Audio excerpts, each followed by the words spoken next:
안녕하십니까, 양영진입니다. 과학으로 보는 불교의 중심사상, 오늘 7번째 강의가 되겠습니다. 지난 시간까지는 연기론의 구조, 전체적인 의미, 그리고 과학이 발전하면서 세계관이 어떻게 변화해 왔는지에 대해서 말씀드렸습니다. 오늘부터는 그런 것이 생명세계에 대해서는 어떻게 적용이 되는지, 생명세계는 어떤 연기론적인 구조를 가지고 있는지 그것에 대해서 살펴보도록 하겠습니다. 이거는 사나다지가 참비시다의 3장의 내용이 되겠습니다. 우리는 지난번에 일체의 모든 것이 다 무아이고 무상인 존재자다 하는 이야기를 했습니다. 어느 것인지 예외 없이 무아이고 무상이어서 전부 연기의 망 속에 놓여져 있다 하는 것이었습니다. 그러면 우리 자신도 하나의 생명체고 우리 주위에는 수많은 생명체의 도움을 받으면서 우리가 생활을 영위하고 있는데, 그런 생명이라는 것은 어떻게 보아야 하는가 하는 그 문제를 오늘부터 다뤄보려고 합니다. 이는 생명이라는 게 무엇인가, 그 중에서 또 인간이라는 것은 무엇인가, 나는 무엇인가, 그런 존재자들 사이에 연관관계는 무엇인가 하는 것을 따져보는 문제가 되겠습니다. 우리의 그 일상적인 생활에서 보아도 알 수 있듯이 우리는 나라고 하는 생명체가 생명 현상을 유지하기 위해서는 또 다른 생명체의 도움을 꼭 받아야 된다 하는 것을 알 수 있습니다. 특히 다른 인간과의 협력 관계는 굉장히 중요하겠죠. 그래서 우리가 오지를 탐험한다든가 산에서 길을 잃고 헤맨다든가 했을 때 혼자가 떨어져 있다고 하는 것이 나의 생명 자체를 유지하는데 얼마나 힘든가 하는 것을 엿볼 수 있는 그런 예가 되겠습니다. 그러나 우리는 인간 사이의 어떤 도움, 인간 사이의 어떤 공동체라는 것만으로 우리의 생명 현상을 유지할 수 있는 것은 물론 아니라는 걸 알 수 있습니다. 우리는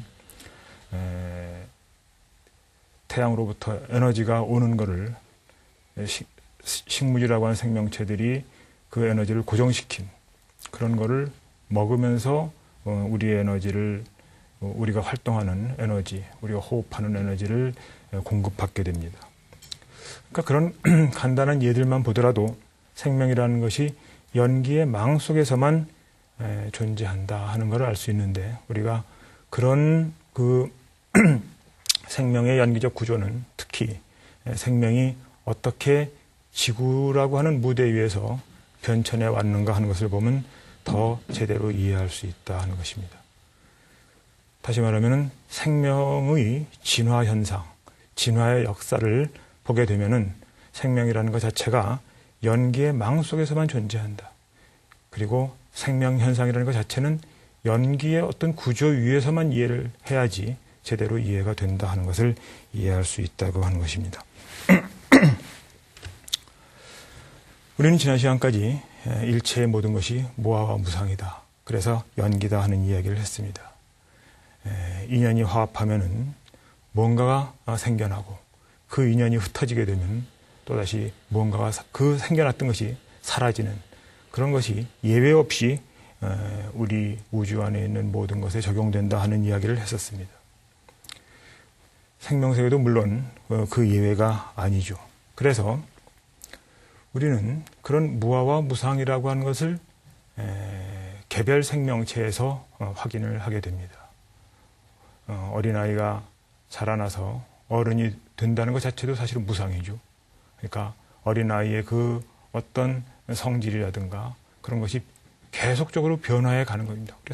우리가 살아간다고 하는 것 자체가 계속적으로 변화해 가는 그런 과정이 되는데, 그래서 어른이 되고, 어른이 됐다가 늙고, 시간이 많이 경과하게 되면 죽게 되는 그런 이제 개별 생명체가 태어나서부터 죽는 그런 과정 전체도 무상이 되겠습니다만, 사실은 생명을 보면은 그런 개별 생명체만 나고 죽는 것이 아니라 어떤 생명종, 하나의 생명종입니다.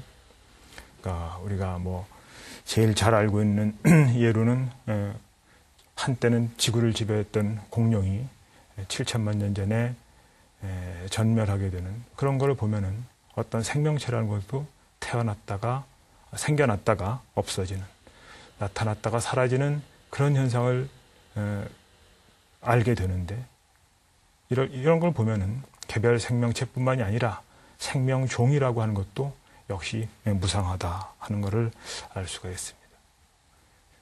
그런 모든 이유는 개별 생명체건 생명종이건 모두 연기, 인연에 의해서 나타났다가 인연에 의해서 사라지는 것이고, 그 자체가 영원히 존속하는 그런 어떤 성질, 다른 것에 도움 없이 혼자서 존재할 수 있는 것이 아니기 때문에 그렇다고 이해할 수 있겠습니다. 다시 말하면 생명이라는 것은 하나의 생명, 낫생명, 개개 생명체든가 아니면 생명 어떤 종 전체든가 모두가 실체가 없고 무자성이다. 그것은 오직 다른 것과의 인연에 의해서만 나타나기 때문에 그 인연의 흩어짐에 의해서 사라질 수밖에 없는 거다 하는, 그렇게 이해할 수가 있겠습니다. 그걸 좀 더 자세히 살펴본다고 하면은 우리가 생명 진화의 역사를 이제 보게 되는 거가 될 텐데요. 현대과학이 설명하는 바에 의하면은 우주는 한 150억 년, 뭐 138억 년이라고도 합니다만은 대략 150억 년 정도의 역사를 가지고 있는 것으로 알려져 있습니다. 그리고 태양은 이제 그거는 태양의 수소 원자의 비나 헬륨 원자의 비를 계산해서 알아내는 건데, 태양의 경우는 지금까지 한 50억 년 정도의 나이를 먹었다. 다시 말하면 50억 년 전에 태양이 처음 나타났다는 거죠. 그래서 지금 나이는 한 50억 년인데 앞으로 한 50억 년 정도 더 지금과 같이 빛을 발하게 되는 그런 것이 이제 태양입니다. 그러니까 우리가 볼 때는 태양이라고 하는 것은 영원히 빛날 것 같은데, 사실은 긴 세월이긴 하지만 50억 년 후에는 태양도 더 이상 빛을 발하지 못하고 이제 생명체와 비교해 본다면은 죽는 그런 거가 되겠죠. 그리고 지구는 한 45억 년 정도 전에 지구라는 천체가 태어났다고 보고 있습니다. 그리고 생명체는 38억 년 정도 전에 지구에서 최초의 생명체가 나타난 걸로 이해하고 있습니다. 생명 진화라고 하는 것은 이제 뭐 우리가 여러 가지 경험해 볼 수 있는 것이기도 합니다만은 사실은 진화하지 않는 것처럼 보이기도 합니다. 우리 속담에는 콩 심은 데 콩 나고 팥 심은 데 팥 난다고 그렇게 얘기하는데, 그거는 얼핏 들으면은 콩이라고 하는 것은 어떤 콩이라고 하는 한 생명체는 그 다음 세대로 똑같은 콩이라는 것으로 유지가 되고, 팥이라는 생명체도 그 다음 세대로 똑같은 팥이라고 하는 생명체로 유지가 된다고 하는 그런 소리처럼 들릴 수 있습니다. 그런데 그 단기간에 걸친 관찰로 본다고 하면은 생명체가 어떤 속성을 계속 유지해 나가는, 그러니까 인간의 자식은 계속 똑같은 인간으로 태어나는 것 같고, 말의 자식은 계속 말로 태어나는 것 같고, 콩 심은 데서는 콩이 나오는 것 같고, 그런 현상을 관찰하게 됩니다만, 우리가 긴 세월에 걸쳐서 보게 되면은 생명체가 변화해 간다. 생명체도 계속적으로 바뀌어 간다 하는 것을 알 수 있게 되는 거죠. 그런데 그렇게 바뀌어 간다고 하면은 최초의 생명체는 지구상에서 어떻게 생겼는가 하는 것이 과학적으로는 굉장히 중요한 문제가 됩니다. 이거는 지구의 역사가 45억 년이라고 했는데, 지금 현재 우리가 확인한 최초의 생명체는 38억 년 전의 지층에서 나온 것이고, 그 최초의 생명체가 어떻게 생겨났는가 하는 그런 문제가 되겠습니다. 여기서 앞으로 다시 이 문제는 논의를 하겠습니다만, 지구의 원시 대기는 지금의 우리가 살고 있는 이 대기하고는 상당히 다른 그런 구성 성분을 가지고 있었던 것으로 이해하고 있습니다. 다시 말하면 태양계에는 여러 개의 행성들이 있는데 그 행성마다 이제 공기가 있는 행성도 있고 없는 행성도 있고, 위성의 경우도 그렇습니다. 다시 말하면 지구에는 70% 이상이 되는 질소가 있고, 그 다음에 21% 정도는 산소가 있는데, 다른 행성에는 전혀 그런 산소 같은 것이 존재하지 않습니다. 조금 존재하겠지만 거의 존재하지 않는 그런 상황이 되는데, 어떻게 지구상에만 그렇게 다른 행성과 다른 공기의 구성비가 만들어졌는가 하는 것이 우선 과학적으로 생각해 볼 만한 문제가 됩니다. 과학자들은 지구의 원시 대기는 다른 행성들과 마찬가지로 메탄이나 암모니아가 주성분으로 이루어져 있고, 거기에 수증기나 수소 같은 것이 포함되어 있는 그런 거라고 보고 있습니다. 그런데 이런 원시 대기에 태양으로부터 강력한 자외선이 쏟아져 들어옵니다. 이 에너지에 의해서, 자외선은 이제 상당히 강한 에너지가 되는데, 그 에너지에 의해서 이런 무기물로부터 유기물이 합성됐다고 생각을 합니다. 여기서 무기물과 유기물은 이제 생명체를 구성하고 있는 그런 물질이 되고, 무기물은 그렇지 않은, 조금 아까 말씀드린 메탄이나 암모니아, 수증기 그런 것들이 되겠는데요. 이런 강력한 자외선에 의해서 무기물이 유기물로 바뀌었다. 그리고 그런 유기물들이 빗물에 씻겨 내려가면서 대양에 농축이 됐다고 봅니다. 이런 유기물이 농축이 되면서 그것으로부터 여러 가지 고분자 화합물들이 생성될 수 있었다고 봅니다. 이때 이런 고분자 화합물이라고 하는 것은 이제 생명물질이 됩니다. 그러니까 무기물에서부터 어떤 에너지가 유입이 되면서 유기물, 고분자 화합물 같은 생명물질이 만들어졌다고 하는 것이죠. 이게 생명물질이라고 해서 그게 이제 생명체 자체는 아닙니다. 생명체는 우리가 보다시피 우리라고 하는 생명체를 봐도 마찬가지가 되는데, 생명체의 특징은, 가장 중요한 것은 먼저 자기 내부하고 외부 사이에 어떤 벽을 만들어내야 합니다. 그러니까 그게 우리 몸에서 보면 피부가 되는데, 그 피부로 둘러싸인 내부에서 어떤 생명현상이 일어나는 거죠. 그런데 이런 생명체 비슷한 물질이 생겨날 수 있다라고 하는 것이 오파린이라든가 폭스라든가 그런 사람들의 이론이었고, 이런 것을 이제 밀러라는 사람이 실험적으로 확인을 했습니다. 밀러는 어떤 실험을 했냐 하면은 그 안에다가 생명물질인 핵산이나 단백질 같은 걸 넣고 강한 방전을 쐬어주는 실험을 하면서 그 물질들을 순환을 시켜봤습니다. 그랬더니 10여일 지나서 그 안에 코아세르베이트라고 하는 어떤 그 생명 현상하고 비슷한 그 작용을 하는 물질이 생겼다는 것이죠. 요거는 이제 우리가 가지고 있는 세포와 비슷한 어떤 막이 있어갖고 그것의 내부하고 외부를 이렇게 구분 짓는 그런 공간이 생겨나게 되고, 그 다음에 생명 현상이 중요한 것인 삼투작용 같은 것도 한다 하는 것입니다. 그리고 이런 것들이 또 조금 바뀌어서 자기 복제를 할 수 있게 된다고 하면은, 그래서 하나의 개체가 2개 이상의 개체로 늘어나는 그런 복제가 가능해진다고 하면은, 이것이 생명의 원형적인 형태라고 이해할 수 있다 하는 것이죠. 근데 여기서 이제 이런 실험을 한 거는 바로 지구에서 지금으로부터 40억 년 전에 생명이 요런 형태로 태어났다 하는 얘기는 물론 아닙니다. 40억 년 전에 지구의 상황을 우리가 지금 현재로는 알 수가 없고, 그것을 재현한다는 것도 사실상 불가능합니다. 그 당시의 상황하고 지금의 상황하고 다르기 때문에 그래서 재현하는 것도 안 되는데, 다만 이러한 실험의 의미는, 이런 실험은 무기물로부터 유기물이 생겨날 수 있고, 유기물이 농축되어 있는 어떤 그 장소에 강한 에너지가 들어가면은 그것으로부터 생명 현상과 비슷한 어떤 현상을 일으킬 수 있는 물질이 생성될 수 있다.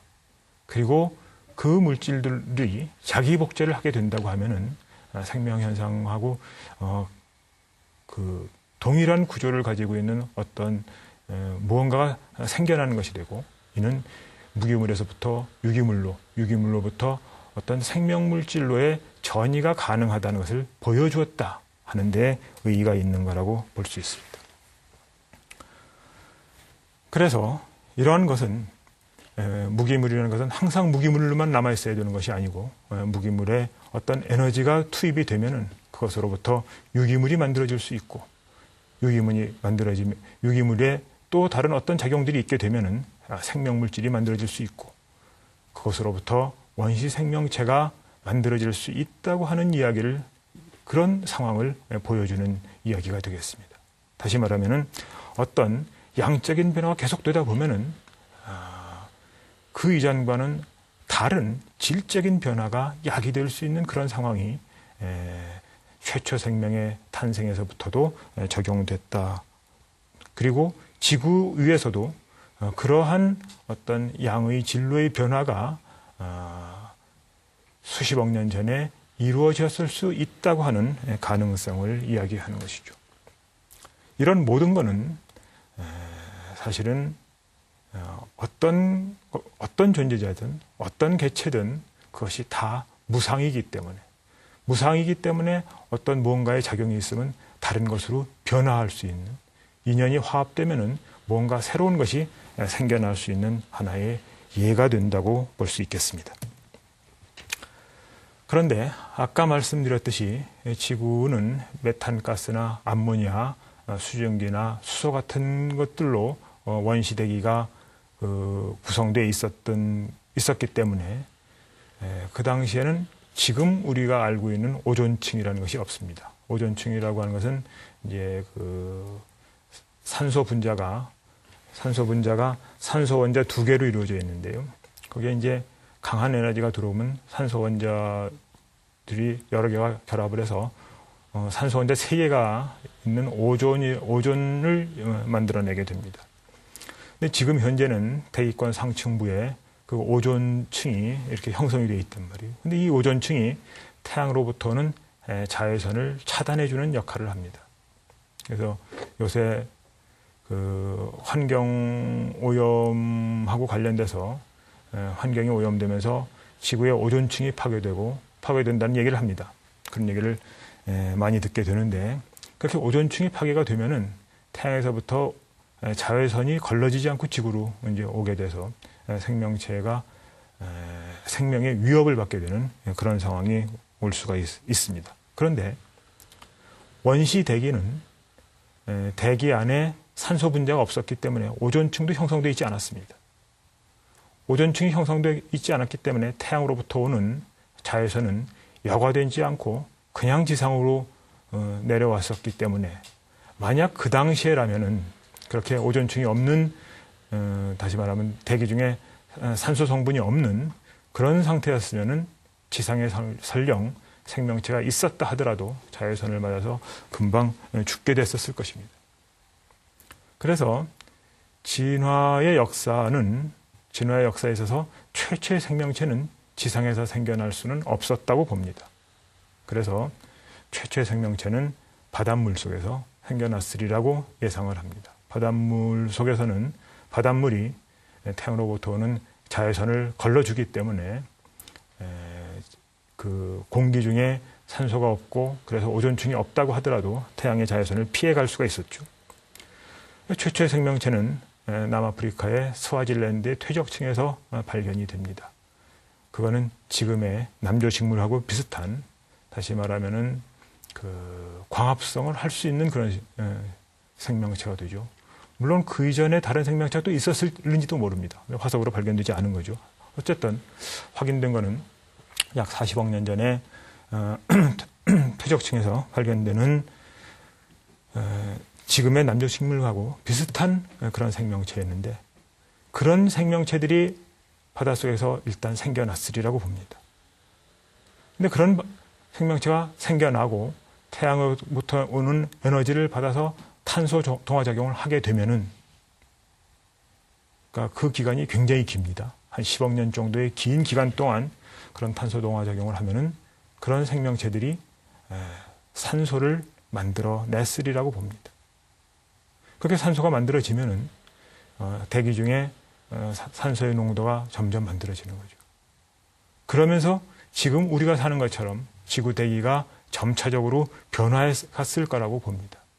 그렇게 보는 이유는 아마도 나중에 다시 말씀을 드리겠습니다만 태양계에 있는 여러 행성이 거의 같은 그 원인에 의해서 생겨났던 것처럼 보여집니다. 근데 지구만이 유독 다른 행성과 다른 대기 성분을 가지고 있다는 것은 좀 이해가 되지 않는 부분이 됩니다.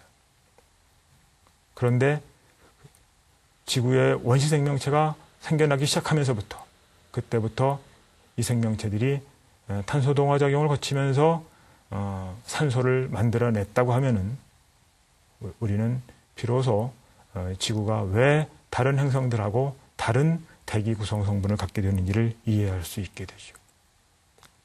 이렇게 본다고 하면은 지구에 지금 존재하는 산소라고 하는 것은 생명체가 만들어낸 겁니다.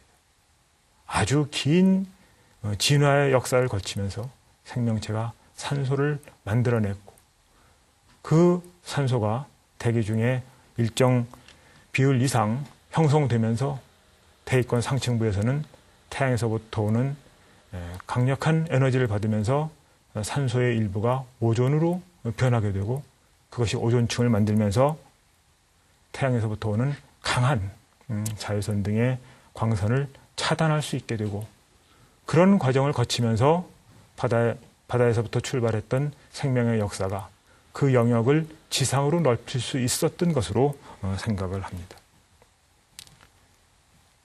이렇게 생명체가 지구의 대기를 극적으로 바꾸게 되는데, 그렇게 되면서 지구에서는 태양으로부터 오는 강한 에너지가 더 이상 공급될 수 없고, 그 결과 지구에서 38억 년 전에 있었던 것 같은 생명 탄생의 역사가 다시, 또 물론 그때 생명이 만들어진다면 또 다른 생명이 만들어질 수 있겠지만 생명 탄생의 역사가 재현될 수 있는 가능성은 없어진 것처럼 보입니다.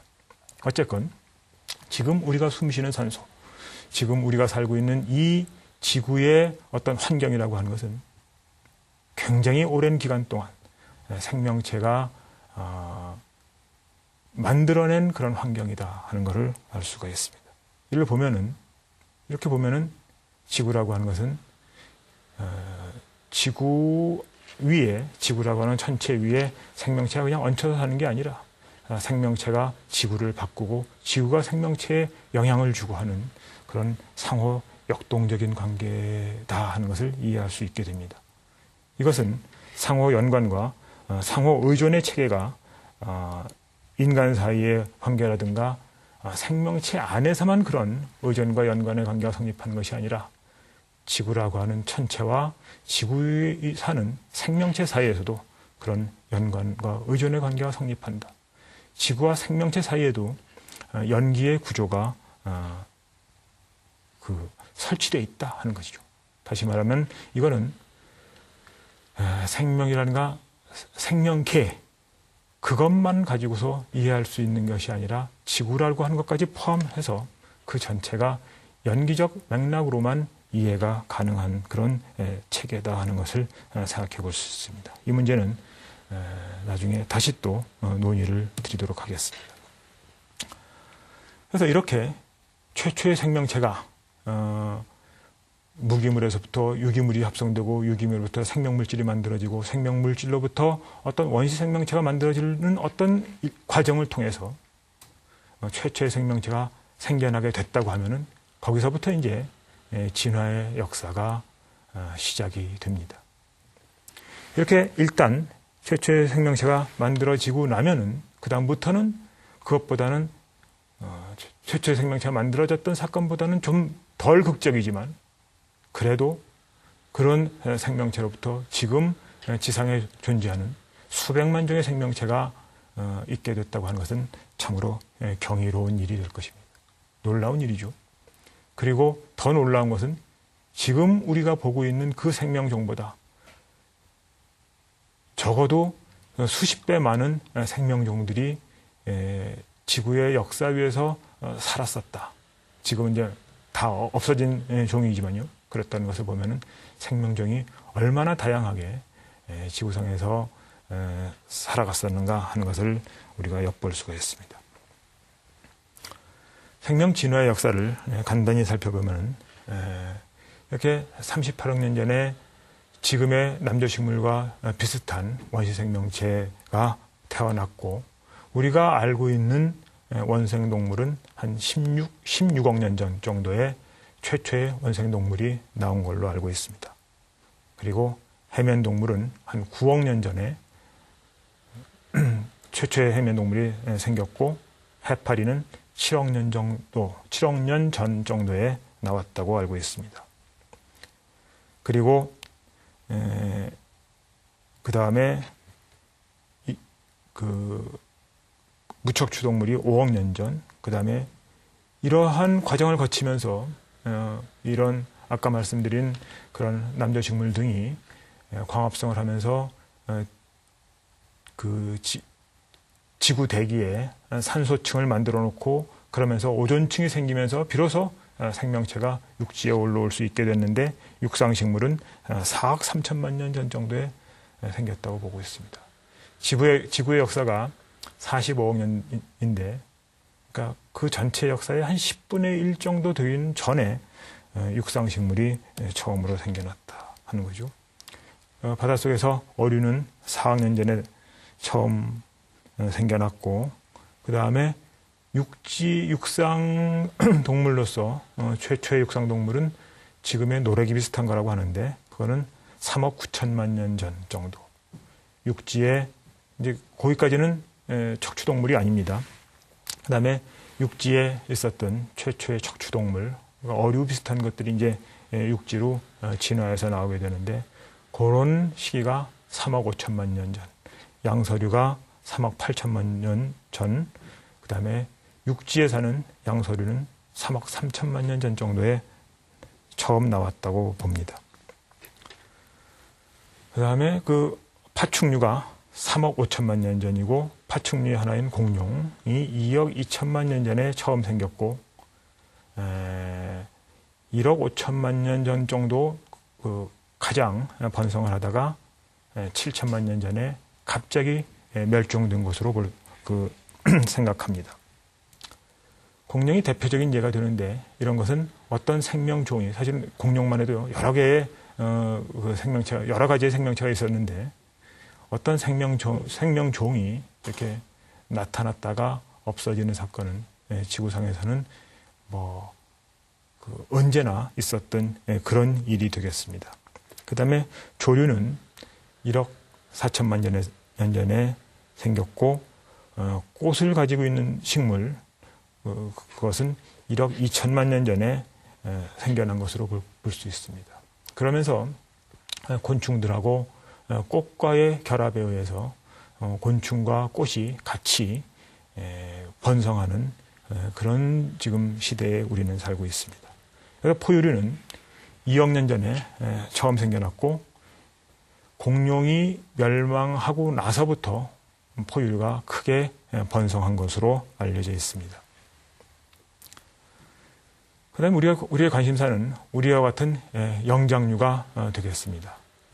영장류의 하나인 라마피테쿠스는 1200만 년 전에 처음 생겨난 것으로 알려져 있습니다. 그러니까 지구의 역사에서 보면은 굉장히 짧은 시간입니다. 그러니까 아주 최근의 일이 됩니다. 그리고 현생 인류의 조상이라고 할 수 있는 호모 하빌리스는 불과 350만 년 전 정도가 됩니다. 여기서의 연대는 그러니까 200만 년 정도는 왔다 갔다 할 수 있는 거가 됩니다만 어쨌건 지금 현생 인류의 조상이 300~400만 년 전 정도에 처음 태어났다 하는 것은 아주 최근의 일이 되죠. 이것을 만약에 1년이라고 하는 그 그 달력으로 생각해 본다면은 이제 우리가 이렇게 볼 수가 있습니다. 아주 단순한 최초의 생명체가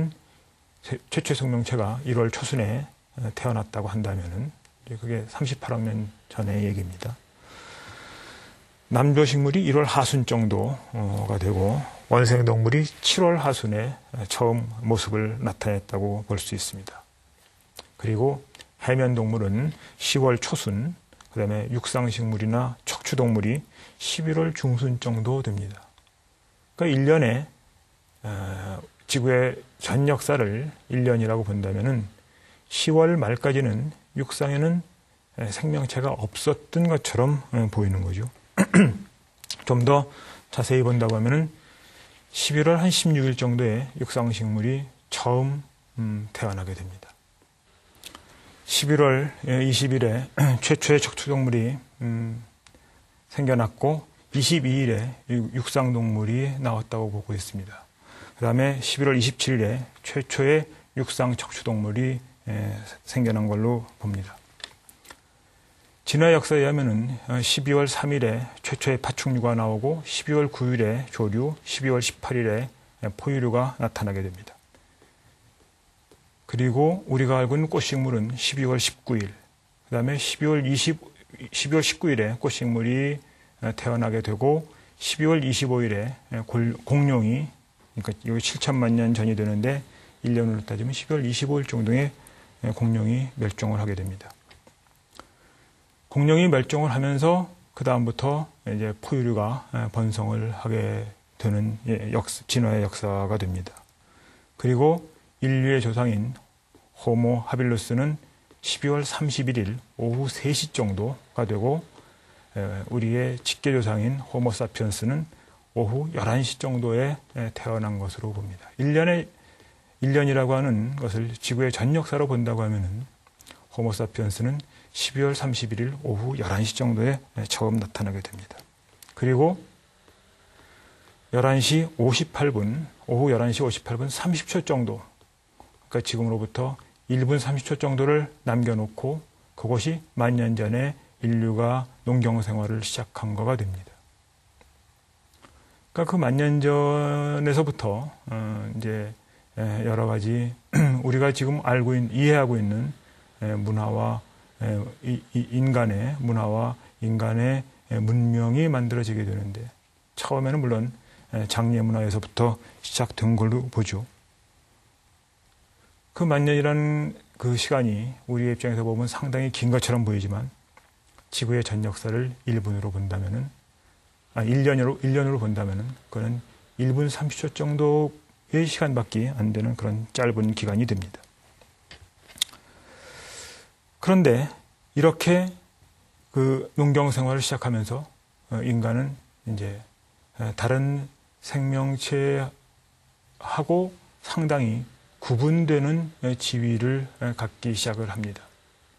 물론 그 전에 그 직립보행을 하게 되면서 다른 생명체는 거의 사용하지 않는 도구를 사용하게 되고 이런 도구를 사용하면서 농경 생활이 시작이 됐겠죠. 그러면서 그 지구 위에서 인류는 다른 동물하고 어떤 배타적인 지역을 그 설정을 하게 되고 그 지역 위에서는 거의 인류라고 하는 생명종만이 생활하고 다른 생명종이 같이 공유하지 않는 그런 지역을 만들어내게 됐다고 하는 것입니다. 이게 이제 전체적으로 보면 진화의 역사가 됩니다. 그런데 그럼 이렇게 그 과학적으로 얘기하는 것이 어떤 증거가 있느냐 하는 그런 생각을 해볼 수가 있습니다.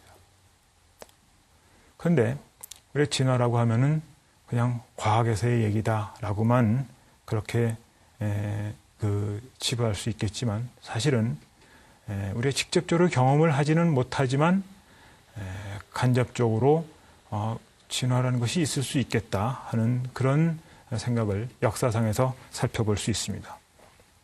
그러니까 역사적으로도 확인해 볼 수 있다는 것이죠. 우선은 지금 특별히 어떤 과학적인 걸 동원하지 않는다 하더라도 가장 좋은 예가 우리가 알고 있는 공룡 같은 거가 됩니다만, 과거에 존재했었고 그것에 화석이 남아있는 그런 생명체들이 지금은 없는 것들이 있단 말이에요. 그런 걸 보면은 어떤 생명체가 지구상에서 존재했다가 사라질 수 있다 하는 것을 얘기해 주는 겁니다. 그 말은 뭐냐 하면은 지금 우리가 알고 있는 생명종이 지구상에서 존재했었던 전체 생명종은 아니다 하는 것이죠. 그리고 여러 곳에서 계속 새로운 생명체가 발견이 됩니다. 물론 그것이 전에도 있었는데 우리가 발견하지 못했던 생명종일 수도 있겠지만 또 새로운 생명체가 계속 만들어지는 것일 수도 있죠. 그래서 우리는 이러한 것들을 보면서 진화라고 생명종이라고 하는 것이 변해간다. 개체 생명만 나고 죽는 것이 아니라 생명종이라고 하는 것도 없었던 것이 만들어지고 또 있었던 것이 없어지기도 한다 하는 것을 알 수가 있습니다. 그래서 대표적인 예가 농작물이나 가축 같은 것입니다.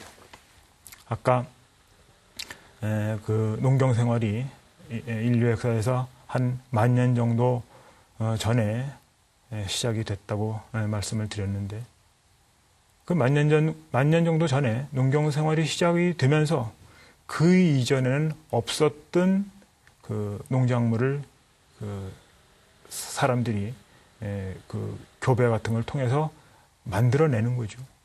그러니까 우리가 지금 당연히 있는 걸로 생각하는 옥수수라든가 털이 긴 양이라든가 하는 그런 동물종은 10,000년 전에는 없었던 동물종입니다. 많은 곡식들도 또한 그럴 겁니다. 그러니까 인류의 문명사에 있어서 최초의 농경 생활을 했던 걸로 알려지는 중동 지역에서 10,000년 전 이전에는 10,000년 이전에는 우리가 지금 당연한 것으로 알고 있는 농작물이 없었다. 그리고 그런 가축들도 없었다. 그것은 야생에 있던 어떤 농작물이나 야생에서 활동하고 있던 가축을 그냥 가져와서 우리가 그것만 집중적으로 재배한 그런 것이 아니라 그전에 없었던 종을 인류가 교배를 통해서 만들어내는 것일 수 있다 하는 겁니다. 그러니까 지금 현재는 유전공학이다 해서 새로운 종을 실험실에서 만들어내기도 합니다만, 자연 상태에서도 적절한 교배를 통해서 그 이전에 없었던 좋은 종을 만들어낼 수 있고 조금씩 그런 것들이 변화해 간다 하는 것을 우리가 굳이 현대과학을 통하지 않고서도 확인할 수 있는 바가 됩니다. 그는 인간이 인위적으로 어떤 뭔가 노력을 해서 어떤 우리에게 유용한 종을 만들어내는 과정이 됩니다만은, 인간이 그런 노력을 하지 않고서도 자연에서도 어떤 그런 무언가의 과정에 의해서, 다윈이 말하면 적자생존이죠. 그런 과정에 의해서 새로운 종이 만들어지고 있었던 종이 없어질 수 있는 그런 가능성이 있다고 하는 것이죠. 이것을 다윈은 갈라파고스 제도에 여행을 하면서 그 섬에 있는 생명종이 육지의 다른 생명종하고는 확연히 다르고, 그 섬들 사이에서도 그 섬들마다 조금씩 종이 다르다는 것을 확인을 하고 종의 기원이라는 책을 쓰면서 진화론의 시대를 열게 되었습니다. 이게 이제 진화인데, 그런 진화는 사실은 알고 보면은 우리 주변에서 경험적으로도 상당 부분 확인할 수 있는 그런 상황이라는 것이죠. 그래서 우리가 알고 있는 지금의 어떤 생명체, 그것은 아주 옛날부터 있었던 것도 아니고 또 아주 오래 후에 미래까지 존재하는 것도 아니다. 그것은 지금에 있는 다른 생명체하고의 의존과 연관의 토대 위에서 지금 존재하는 것이고, 그거는 개체 생명이 나고 죽는 것과 마찬가지로 그런 생명종도 역시 무상한 것이고 인연에 따라서 나타났다가 없어졌다가 하는 그런 것일 수도 있다고 하는 것입니다. 그래서 이는 최초의 생명이 무기물에서부터 유기물이 만들어지고 유기물에서부터 생명물질이 만들어지고 생명물질로부터 최초의 생명체가 태어났던 그것도 마찬가지지만 그 이후에 진화의 전 과정이라고 하는 것도 역시 무상이다. 그 하나하나의 개체들은 전부 다 무아와 무상의 존재다. 그 모든 것이 연기, 상호 의존과 상호 연관이라고 하는 전체적인 망위에서 이루어진다 하는 것입니다. 그런 것들이 전체가 생명이고 그 생명체의 하나인 것이 인간이고 그 인간 중에 하나가 우리들 개개인이라고 할 수 있겠습니다. 그 우리들 개개인은 전체 인간이 만들어낸 어떤 사회 구조 안에 살고 있지만 이 인간의 사회 구조만으로도 존재할 수 없는 것이고 그 전체는 생명의 전체의 어떤 망 위에서만 비로소 존재할 수 있는 것이고 그런데 거기에 더 나가서 생명계에 의해서만도 존재할 수 없는 것입니다. 생명계뿐만이 아니라 그 이전의 생명, 지금 현재의 생명이 아니라 그 이전의 생명이 만들어 놓았던 지구 환경 위에서 또 존재하는 것이죠.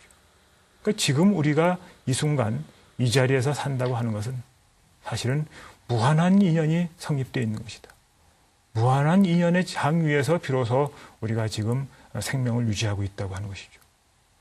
수십억 년 전에 녹색 식물이 만들어낸 산소가 지구 환경을 이렇게 변화시켰기 때문에 오늘 우리는 호흡을 할 수 있는 것이고 그런 무한한 인연의 토대 위에서 지금 생명종이 요 시점까지 진화를 해왔고 우리는 진화의 그 단계에서 지금 이 시점에서 숨쉬고 생활하고 있다고 하는 것이죠. 더구나 사실은 또 우리가 활동하는 그런 모든 에너지는 태양으로부터 계속 오는 것이고 하는 그런 걸 보면은 공간적으로 시간적으로 무한한 의존과 연관의 망, 연기의 망 위에서 생명세계가 비로소 성립한다.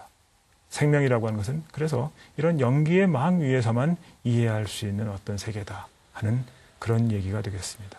오늘은 진화의 역사를 살펴보면서 생명이라는 것을 진화라고 하는 토대 위에서 어떻게 이해할 수 있는가 하는 문제를 살펴보았습니다. 그거는 모든 개체가 전부 무아이고 무상인 존재이고 인연의 연기망 위에서 성립되는 존재다 하는 것을 알아보았습니다. 다음 시간에 생명 진화에 관한 문제를 조금 더 살펴보도록 하겠습니다. 안녕히 계십시오.